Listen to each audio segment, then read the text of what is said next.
ನಮಸ್ಕಾರ ಕರ್ನಾಟಕ, ಎಲ್ಲರಿಗೂ ನಮಸ್ಕಾರ. ನಾನು ನಿಮ್ಮ ತರುಣ್ ಕನ್ನಡಿಗ. ಏನಪ್ಪ ಅಂದರೆ 40 ಜನ ಇದ್ವಿ ಗ್ರೂಪಲ್ಲಿ. ಹಂಗೆ ಪ್ಲ್ಯಾನ್ ಮಾಡಿ 10 ಜನ ರೆಡಿ ಆದ್ವಿ.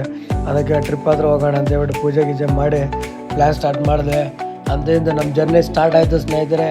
On the ವೇಲಿದ್ದೀವಿ. ಫುಲ್ ಹುಡುಗರೆಲ್ಲ ಚಿಲ್ಲಾಗಿ ಫುಲ್ ಡ್ಯಾನ್ಸ್ಗೆಲ್ಲ ಗಿಚ್ಕ ಅಂತ ಆಡ್ಕೊಂಡು ಸೈಕ್ ಆಗಿಬಿಟ್ವಿ ಅಂದ್ಕೊಳ್ಳಿ. ಸರಿಯಾಗಿ ಫುಲ್ ಎಂಜಾಯ್ಮೆಂಟ್ ಮಾಡಿದ್ವಿ. ಇನ್ನೂ ತುಂಬ ಫ್ರೆಂಡ್ಸ್ ಇದ್ದರು, ಮಿಸ್ ಮಾಡ್ಕೊಂಬಿಟ್ವಿ ಎಲ್ಲರೂ.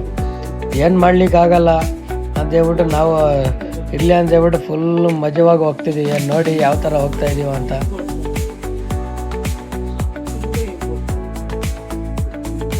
ಹಂಗೆ ಈ ಬೋಳಿ ಮಕ್ಳು ಗಾಂಜಾಲೆ ಮಾಡಿದಾಗ ಜಾಸ್ತಿ ಸರಿಯಾಗಿ ಬಂದವು ಸೋಳ ಮಗನಿಗೆ. ಈ ಥರ ಫೈನಲಿ ನಮ್ಮ ಡೆಸ್ಟಿನೇಷನ್ ಕುದುರೆಮುಖಗೆ ಬಂದ್ವಿ. ಹೋಮ್ ಸ್ಟೇಗೆ ರೀಚ್ ಆಗಿದ ನಂತರನೇ ಆನ್ ದ ವೇ ಸ್ಟಾರ್ಟ್ ಮಾಡಿದ್ವಿ. ವ್ಯೂ ಪಾಯಿಂಟ್ ಅಂತೂ ಸಖತ್ತಾಗಿತ್ತು. ಮಳೆ ಬಂದಿದ್ರೆ ಇನ್ನೂ ಸಖತ್ತಾಗಿರ್ತಿತ್ತು ಅನಿಸ್ತಿತ್ತು ನನಗೆ. ಏನು ಮಾಡ್ಲಿಕ್ಕೆ ಆಗಲಿಲ್ಲ, ಮಳೆ ಅಂತೂ ಬರಲೇ ಇಲ್ಲ.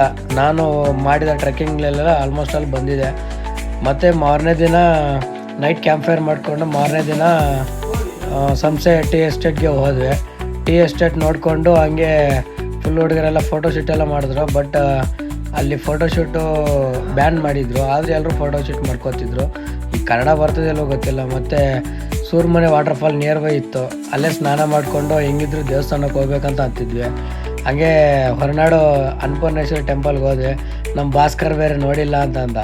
ಅದಕ್ಕೆ ಅನ್ನಪೂರ್ಣೇಶ್ವರಿ ಟೆಂಪಲ್ಲು ಮತ್ತು ಧರ್ಮಸ್ಥಳ ನೋಡಿಕೊಂಡು ಹಂಗೆಯೇ ಫೈನಲ್ ಆಗಿ ಕುಕ್ಕೆ ನೋಡಿಕೊಂಡು ದರ್ಶನ ಪಡ್ಕೊಂಡು ಬಂದು ಸ್ನೇಹಿತರೆ. ಜೈ ಹಿಂದ್ ಜೈ ಕನ್ನಡ. ಫುಲ್ ವಿಡಿಯೋಗಾಗಿ ವಾಚ್ ಅತಿ ಶೀಘ್ರದಲ್ಲಿ ಫುಲ್ ವಿಡಿಯೋ ಬಿಡ್ತೀನಿ ಸ್ನೇಹಿತರೆ.